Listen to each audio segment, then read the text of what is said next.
అన్న సినిమా అయితే నాకు చాలా అంటే చాలా బాగా నచ్చింది అన్న. నిజంగా దేవర అయితే వేరే లెవెల్ ఉంది. ఎన్టీఆర్ అన్న లుక్స్ కానీ, ఆయన గ్రేజ్ కానీ, ఆయన ఫైటింగ్స్ కానీ, ఆయన యాక్షన్ సీన్స్ అయితే మొత్తం పీక్స్ అనమాట. అంటే 6 years తర్వాత మా దేవుని స్క్రీన్ మీద చూసినట్లు అనిపించింది. అంతలా ఉంది అన్న సినిమా అయితే నాకు చాలా అంటే చాలా బాగా నచ్చింది. జాన్వీర్ కపూర్ యాక్టింగ్ ఎలా ఉంది బ్రో? అన్న ఆమె గురించి ఒక్క మాట కూడా నేను చెప్పాను అన్న, ఎందుకంటే ఆమె నా లవర్ అనమాట. అంటే అంత ముద్దుగా, అంత క్యూట్ గా, అంత అసలు మామూలుగా కాదని ఇంకా ఆమె గురించి అసలు మాట్లాడకూడదు. అంత మంచిగా చేసింది ఆమె యాక్టింగ్ కూడా. నాకు ఓవరాల్ గా చాలా అంటే చాలా బాగా నచ్చింది. బ్రో మీకు ఇప్పుడు 6 years తర్వాత వచ్చింది కదా, ఎలా అనిపిస్తుంది బ్రో ఫ్యాన్? అన్న 6 years తర్వాత వచ్చినందుకు నిజంగా దేవుని స్క్రీన్ మీద చూసినంత ఫీలింగ్ అయితే అనిపించింది అన్న మాకైతే. ఇద్దరు ఏమన్నా ట్విస్టులు ఉన్నాయా బ్రో?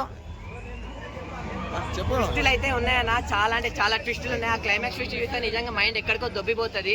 అంటే వై కట్టప్ప కిల్ బాహుబలి అని చెప్పి ఒక 5-6 years అది నడిచింది కదా, ఈ ట్విస్ట్ తర్వాత ఇది కూడా ఒక 2-3 years అయితే నడుస్తుంది అన్న. అంత మంచి ట్విస్ట్, అంత పెద్ద ట్విస్ట్ ఉంది. ఎన్టీఆర్ కి బ్లాక్ బస్టర్ పడ్డట్టేనా? ఎన్టీఆర్ కి బ్లాక్ బస్టర్ కాదన్న, డబల్ ట్రిపుల్ బ్లాక్ బస్టర్ పడిపోయింది అన్న ఈ సినిమాతో. నిజంగా మీరు అందరు చెప్తున్నా దేవర సినిమా మీరు అందరు వెళ్ళి చూడండి.